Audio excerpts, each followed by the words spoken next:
Hi, this is Jim Lobaito, and I'm president and founder of a company called Performance Group. You're listening to the podcast version of a program that originally aired on the BizTalk radio show. I started BizTalk so you'd have access to today's leading experts about growing your company and yourself. BizTalk is produced by Performance Group.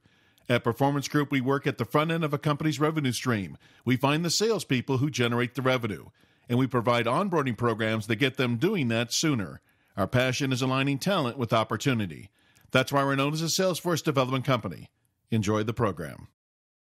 Jonathan Farrington is our guest. He is a globally recognized business coach, sales strategist, author, and CEO of Top Sales Associates.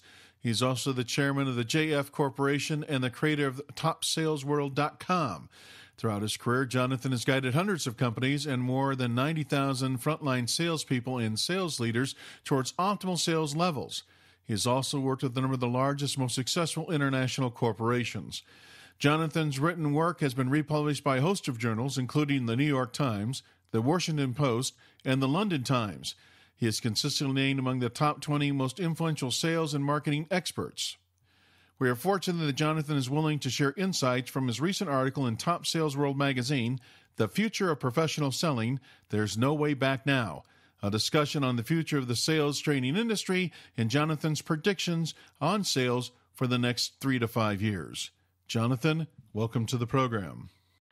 Thanks very much indeed, Jim. It's a real pleasure to be back. Yeah, it is a pleasure having you back. What got me interested when we first talked was, I think you talked about the near death of the sales profession, and we talked about that, and that podcast is available out on our website, biztalkradioshow.com. But we're talking today about the future of professional selling. There's no way back.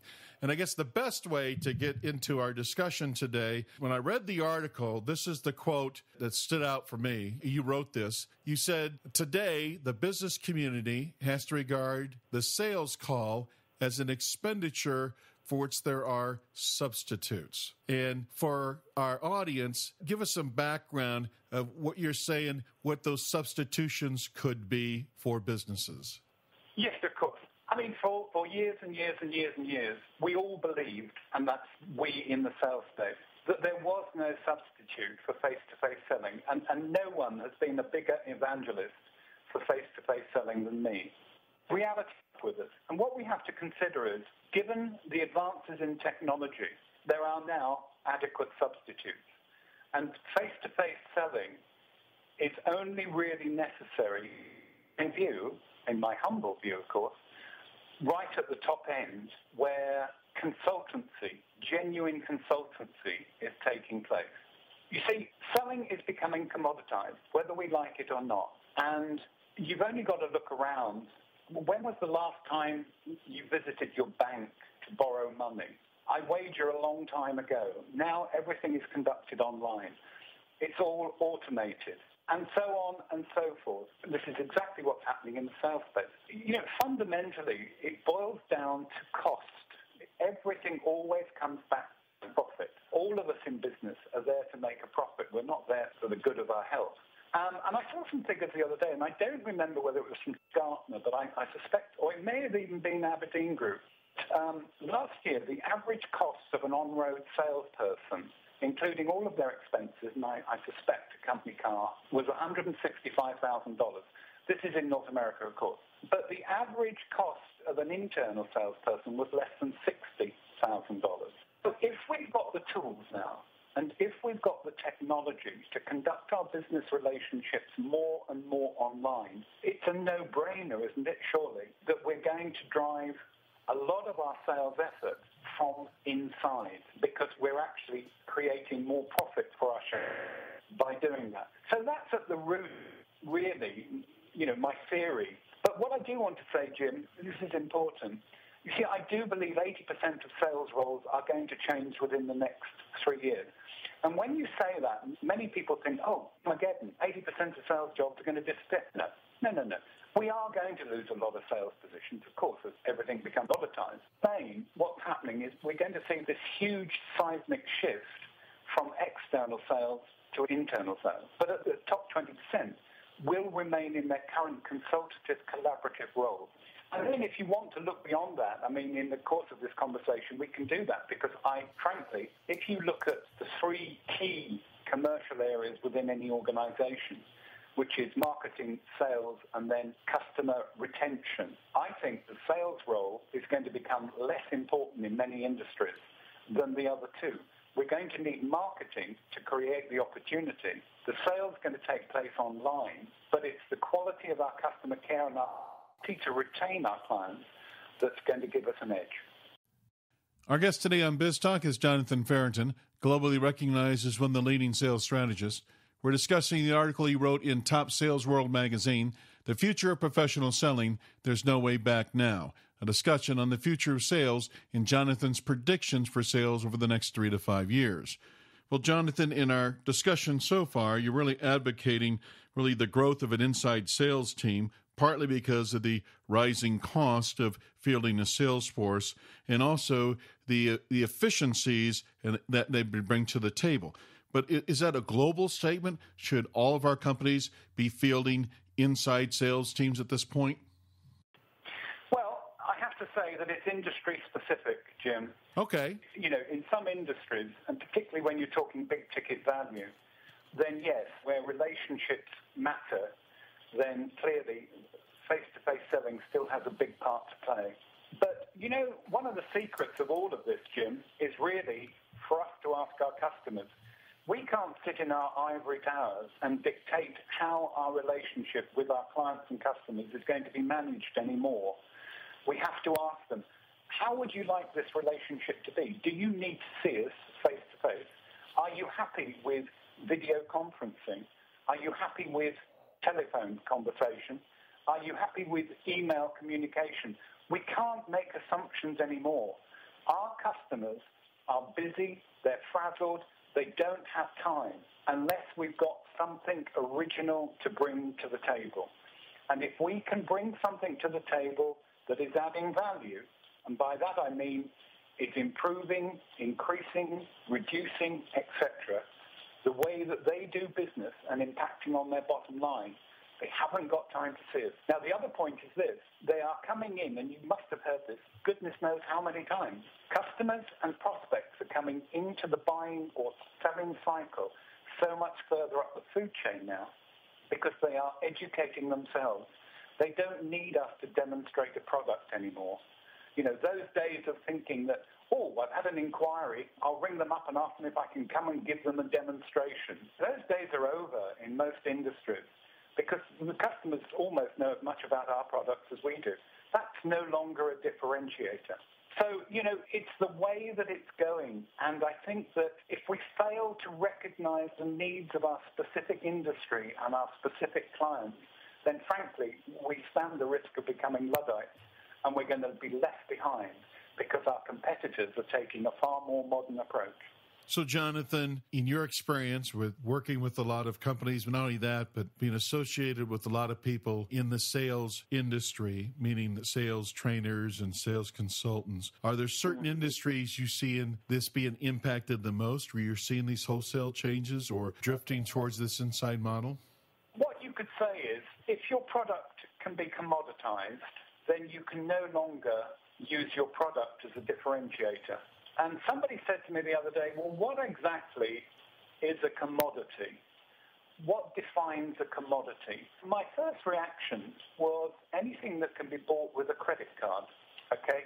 So how many years ago is it that when we wanted to buy a new mobile phone, we would go down to the high street and we'd try them all out, and then we'd have a sleazy salesman, attempting to sell us something that we didn't really need or want. And I say that with all due respect, of course. It's not many years. And again, when was the last time we wanted to replace our laptop or our desktop PC? We'd go to the local PC store and we'd choose. Now, these are just two prime examples. I don't know about you, but my last 3 PCs and my last 5 phones, I've bought all online. I haven't moved away from my desk. So how long is it before mobile telephone shops disappear off the high street? And how long will it be before PC stores close up, other than to have a service and technical area? And those are 2 examples. But equally, you can look at the other end of the spectrum, and you could look at, for example, the aeronautical industry, where a salesperson or a team, which is more likely, are going to be negotiating multi-billion-pound contracts. Those are probably not negotiations or sales scenarios that you can conduct totally online. But let me add this caveat. In any sales scenario, from the $100 to the $200 billion price tag, there will be stages of the sales cycle that can now be conducted online. So we're not saying wholesale, every part of the sales cycle is necessarily going to immediately move inside, but certain elements of it. And when you think of a standard sales cycle in a corporate environment, how it has been, typically, there's an inquiry, there's a telephone conversation, there's qualification going on, then there's that first exploratory meeting, and then there's probably another meeting to meet all the decision makers and the stakeholders, and then there's the proposal preparation, etc., all the way through to negotiation and close, and then account development. Now, all of that used to take place face-to-face, and it didn't necessarily always involve one person, of course. In many, many scenarios, it involved team selling. So you're taking all of those people, often on an aeroplane, staying in hotels to have one meeting. And so there are lots and lots of stages, and I do need to reiterate this, lots and lots of stages of the sales or buying cycle that can now be replaced adequately because we have the technology, whereas in the past, of course, we didn't have it. So, Jonathan, as I listen to you explain that, have you seen the trend then at the same time happening where we could drift towards more of an inside sales team, drift towards where technology is handling some of the early parts of the sales acquisition process, and see that there are teams actually handling different parts of the sales process? And in other words, are we moving away from that one salesperson that can do it all type approach? Are we staffing towards different people doing different things along the sales process? This is a two-phase question, really, Jim. At the moment and for the foreseeable future, I think even at the top end, or particularly at the top end, the days of the Lone Ranger salesperson are consigned to the annals of history. It very much is team selling. When you're working, when your client is nominating a decision-making team, logically on that team, they're going to have technical input, financial input, commercial input. It makes sense that you load your team with people that can speak all of those languages, because no one Lone Ranger salesperson can have, however much adept he may think he is or she is, they won't have all of those skills to speak all those languages. So that's first phase. When we think second phase, what I want to do, to go back to something I alluded to earlier, and that is where I think the importance in a typical commercial organization is going to be. And yes, this isn't immediate, but, I see this within the next 3 to 5 year period. I see 80% of business being reliant on marketing, again, to create the opportunity, to look after online presence, to generate leads. But I think the companies that are going to succeed are the ones that are looking after the back end. So looking after the technical end, the customer care, the customer retention, the customer development. Because that actually is, if you think about it, that is what customers want. And you remember I gave you two scenarios about PCs and telephones? Yes. This really was a bit of a start, okay? Because, I'm sure you'll agree, Jim, when we buy a new mobile phone or we buy a PC, what we're really looking for, we don't need someone to sell it to us. We've had recommendations, we've gone online, we've looked at the spec, we know what we want, we know what we want to buy. So it's the marketing that attracted us to buy that phone in the first place. And then what we need after that, we don't need the salesperson because it's going to be posted to us. We then need to make sure that we've got excellent online support and good customer care so that we want to go back to that company again and again. And that is precisely what's going to happen to 80% of the sales space within the next 3 to 5 years.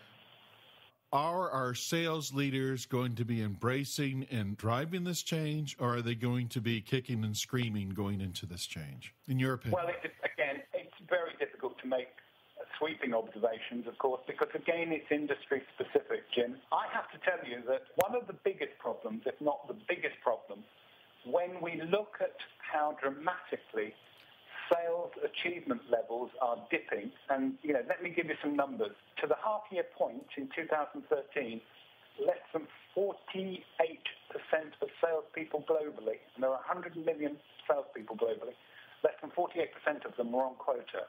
Is that alarming? Yeah, because at the same stage the previous year, in 2012, that was actually 49.7%, and the year before that, it was over 51%.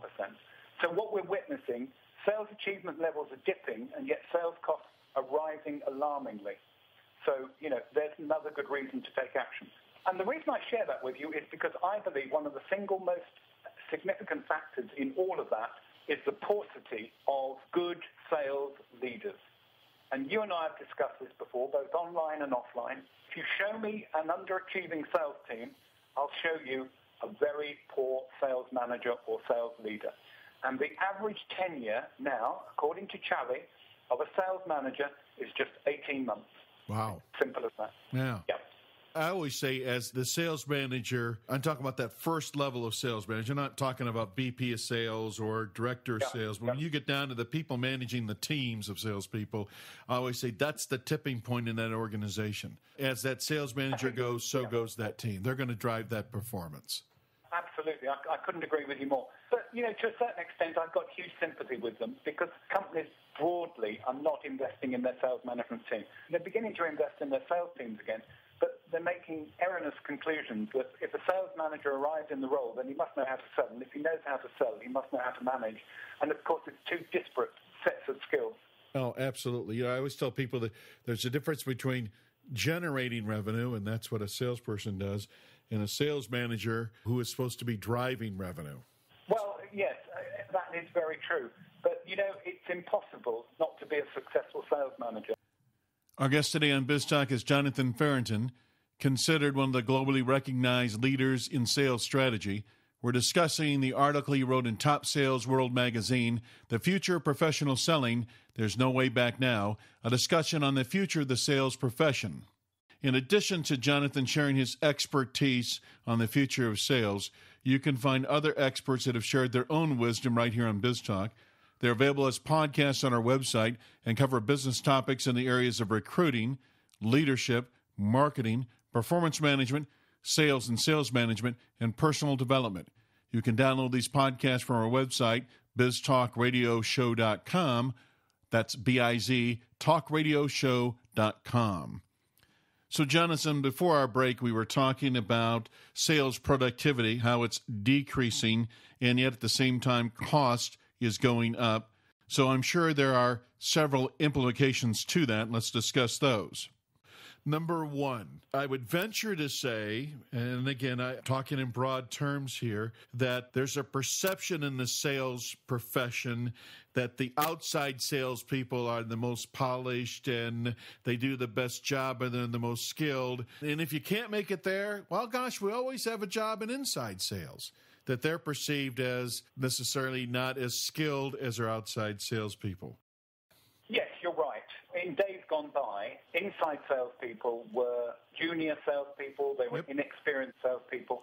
Their one ambition was to become an external salesperson, an outside salesperson with a shiny car and an expense account and, to go and meet customers. And the sorts of duties they would perform would be, minor account management duties, cold calling, and supporting the main thrust of the external sales team.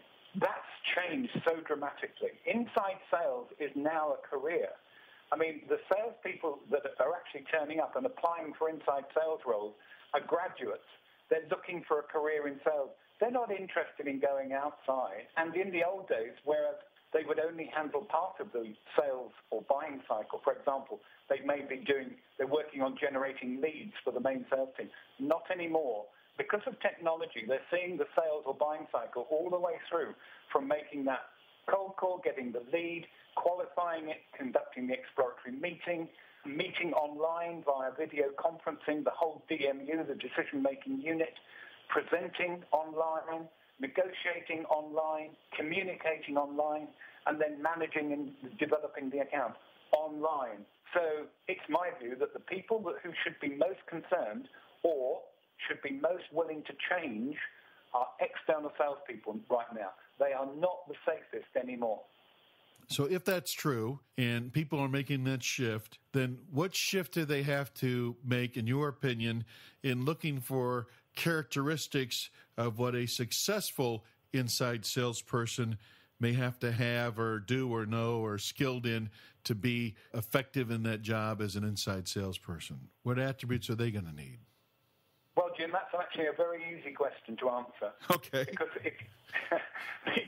if you look at the skills we used to look for in a top 5% external outside salesperson, those are the skills that we now need for our inside salespeople.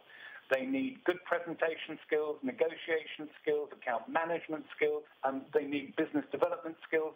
They need exceptional motivational levels. Basically, we're replicating in our inside sales teams what we used to look for in our external sales teams, but we're doing it so much less expensively. Yeah. Okay. Are there lessons learned from companies either you know of or work with that is making this transition successful? In other words, what are they doing right that they can share with the rest of us? Yeah, essentially it's how you manage it. Because what you do have to manage is your existing client base. Most people will think, oh, okay, well, we're going to make that transition, so all we've got to think about is how we now handle leads. Well, we're handling lead generation, outbound and inbound, internally anyway, so it's not really going to make a difference, is it? Well, that's nonsense. 80% of most companies' business, most companies' revenue generation in any given year comes from existing clients in a B2B environment. So if that's true, which it is, then what we've got to do is we've got to involve our existing client base in that transition. We've got to tell them what we're doing, why we're doing it. Now, I'm living proof of how this transition could work, because 3 years ago I announced to my own personal client base that 90% of our interactions were going to be online. When I consulted with them, we were going to do so through video conferencing. When we conducted small little workshops, it was all going to be online. It was all going to be interactive. And I guess probably 20% were quite resistant. And bearing in mind, 80% of my clients have been with me for more than 20 years. So clearly, there's a high level of trust there. So the guys that were slightly resistant, which actually happened to be the more newer clients, I said, let's try it for a quarter and see how it works. If you don't like it, I'm not going to force feed it to you. We'll make alternative arrangements. So we tried it, and you know what I'm going to say. They absolutely loved it. And the reason they loved it, there were several reasons they loved it. First of all, they discovered that, we were able to switch meetings at short notice. Second, there was huge savings, which I passed on to them. They were no longer paying business class flights and my hotel costs and my living expenses whenever I came to see them. And of course, having gone all that way to see them and spend a couple of days with them, they weren't able to change things. But our new relationship is wonderful, and it all worked. So, yeah, I'm actually living proof of how a business, and let me say this, I'm not suggesting this would work for all businesses, but I believe in 80% of cases it does work. And, I'm living proof that it can and does work. Well, and I'm seeing evidence of that with the companies I work with. And some of the things I'll share with the audience, Jonathan, is even companies where an outside sales team still needs to be deployed for the complexity of the product they're selling and a few other things. But that's fine.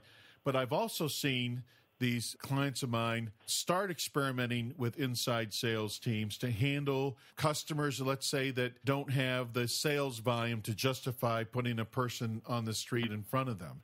And what they've noticed is that this interaction has actually increased with their inside sales team. And they're smaller transactions. They're more the commoditized type products, but their sales volume is exploding in that area. At the same time, they still keep some of their outside sales team calling on the larger clients, dealing with more complex issues. So I think it's just a question of take the chance and see if you can make that work in your industry, and I think you'll be surprised. I think you're absolutely spot on, Jim. I've said several times during our chat today that it is industry specific to an extent. But, I'm always interested, particularly when I engage with a new client, I'm always interested to sit down with every salesperson on that team. Once we've audited their skill sets and their product knowledge and their attitude and their commercial bandwidth, etc., I'm always keen to understand, what they do.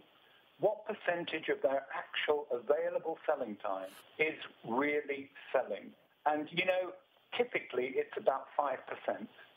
The time that's taken in traveling, preparing for meetings, paperwork, etc., etc. Hard selling time, I would suggest to you today, is somewhere between 5 and 10%.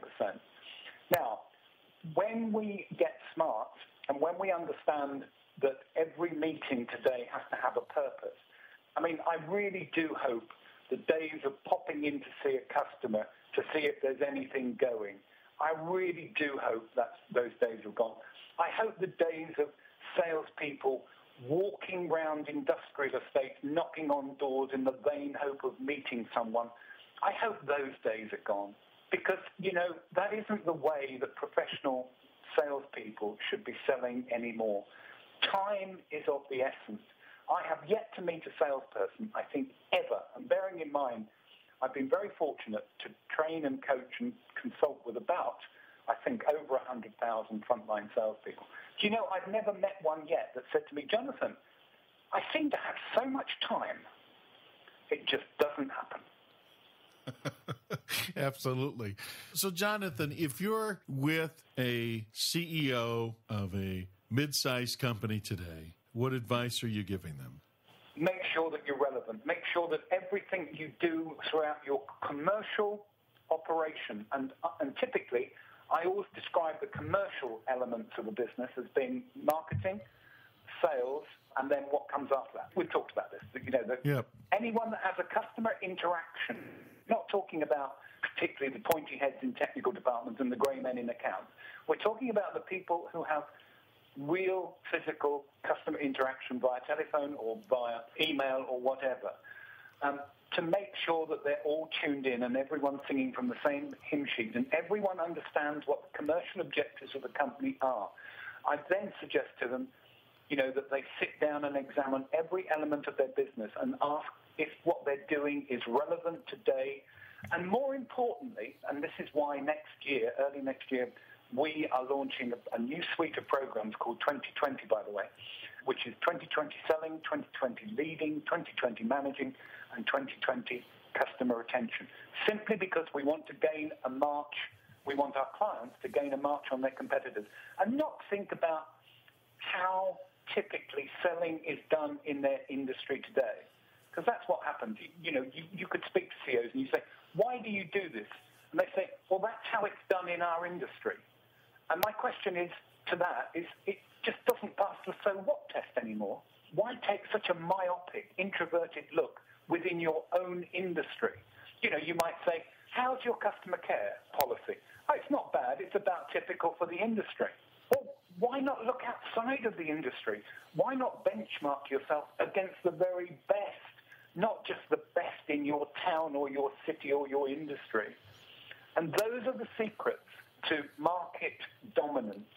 It's a cliche now to say look outside the box, and I really don't like that expression. But it's so important to take a much more almost global view of the way business is done and go and learn from other business leaders from different understand best practices, understand why companies are the most popular to work for, and get it all right and bring it together. And this now more than ever, because the hands are coming off the purse strings, money is being spent, we're leaving all that doom and gloom behind for a while, and we're going into a period of opulence, of, hopefully sustained profitability and opportunity. And we've got to make the most of it. We've got to have thumbs out. Our guest today on BizTalk is Jonathan Farrington, globally recognized as one of the leading sales strategists. We're discussing the article he wrote for Top Sales World magazine, The Future of Professional Selling, There's No Way Back Now, a discussion on the future of sales and Jonathan's predictions for sales over the next 3 to 5 years. Jonathan, so if there's one piece of advice you would give a VP of sales today, what would that be? Well, I think you've got to examine, we're back to this examination question again. You've got to look at every single member of your sales team. You've got to find out what they're doing. Everybody's got to be relevant. The way that you're selling has got to be relevant. The way your marketing has got to be relevant. The way you pitch your sales team and stack up your sales team has got to be relevant. If 80% of your business is coming from existing clients, why have you got 80% of your sales resource constantly looking for new business and allowing your existing clients to drip out at the back end? Because, very briefly, Jim, if you look at a typical sales operation, phase 1 is to find the opportunity, phase 2 is to close the opportunity, and then phase 3 is to manage what comes after that and develop the account and get as much revenue as possible and not keep leaving money on the table. I would say to you, and I use Pareto all the time, you know that, the 80-20 rule, 80% of companies today are putting far too much resource on winning new business and far too little emphasis on looking after the clients they've got, even though 80% of their revenue every year is coming from existing clients. So, Jonathan, if people want to learn more, we just touched on the tip of the iceberg today on your expertise in a very narrow segment of just looking at the future of sales. You have so much more to offer. If people want to learn more of what you have available, how would they do that, or where would they go? Well, what I would say is, rather than taking a sort of personal and selfish view of this, I think everybody should be aware of what's going on at Top Sales World. I mean, we created this resource 5 years ago, and it's just grown and grown and grown, and supported by 58 of top sales experts. And every day we're providing brand new resource, tips, articles, videos, white papers, ebooks, roundtables, masterclasses, an academy, a magazine that's got 168,000 circulation. It's just wonderful, wonderful. Plus people, VP sales, sales managers. But on a personal level, I am over at www.jonathanfarrington.com. Jonathan, is there one question today I should have asked you that I haven't? You could ask me what your plans for 2014 are. I think that would be a good question. So in 2014, let's look at it from just running a business. What do we need to be prepared for? Well, we mentioned, things aren't, fully oiled and back running again as they were 7 years ago. But 2014 is going to be a very, very good year for everyone. I can see that. We'll continue to see the migration, which is what this interview has been mainly about. We'll continue to see the migration into inside sales. I hope that we're going to find CEOs and VP sales who will take a detailed look at everything that they're doing and look outside their industry. Again, that's almost a summary, I guess, of something that I said earlier. But be relevant, be appropriate, and be focused. But more than anything, develop your people. Don't neglect your people. One of the downsides, one of the many of hundreds of downsides of this awful economic slump that we've had recently is organizations stop developing their people. And our people are our most valuable asset. Without people, we have nothing. And people say, well, surely it's not the most important. Oh, no, if you didn't have people, you wouldn't have customers. Who's going to look after the customers?